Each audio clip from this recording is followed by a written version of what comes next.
کان کھول کر سن لو، تمہیں یہ گمان اس لیے ہوتا ہے یا ہوتا ہوگا کہ تم مصطفیٰ کمال کو دیکھ کر اس کی مضبوطی اور اس کی کمزوری کا اندازہ لگاتے ہو، اور تم مخالفین اور دشمن کی مضبوطی کو دیکھ کر اس سے روب میں آتے ہو، اور دنیا بھی یہ کرتی ہے۔ ہاں میں کمزور ہوں، ہاں میں کمزور ہوں، ہاں میرا دشمن میرا مخالف مضبوط ہے، لیکن اے ساتھیو میں کمزور ہوں، میرا رب کمزور نہیں ہے۔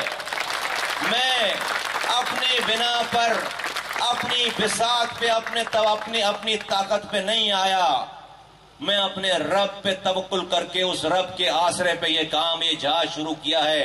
میرے رب نے آج تک مصطفیٰ کمال کو رسوا نہیں کیا، ورنہ کوئی یہ کہتا ہے کہ یہ فلاں پارٹی نہیں ٹوٹ سکتی، فلاں پارٹی کی حکمرانی ہے، فلاں پارٹی نہیں جا سکتی۔ اس سے مضبوط پارٹی تھی، اس سے مضبوط لیڈر تھا، اس سے مضبوط لوگ تھے۔ آج کوئی نام لینے والا نہیں ہے آج، اور اس وقت زیادہ مضبوط تھے جب مصطفیٰ کمال کے ساتھ کوئی تیسرا آدمی نہیں تھا۔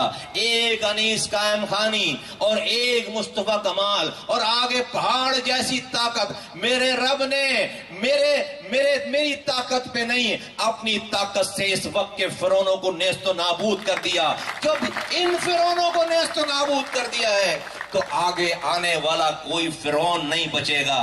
تو میری کمزوری کو دیکھ کر اپنا دماغ نہ بناؤ، میری کمزوری کو دیکھ کر ہار اور جیت کا فیصلہ مت کرو، کامیابی اور ناکامی کا فیصلہ مت کرو۔ میرے ارادوں کو دیکھو، میں کمزور ہوں، میرے ارادے کمزور نہیں ہیں، اور میں کمزور ہوں، میرا رب کمزور نہیں ہے۔ اس نے ابھی تک ساری انہونی کو ہونی کر کے دکھایا ہے۔ انشاءاللہ تعالی دن گنتے جاؤ، وقت گنتے جاؤ، آنے والا وقت ہمارے زمانے میں، ہماری زندگیوں میں ہمارا ہوگا انشاءاللہ تعالی۔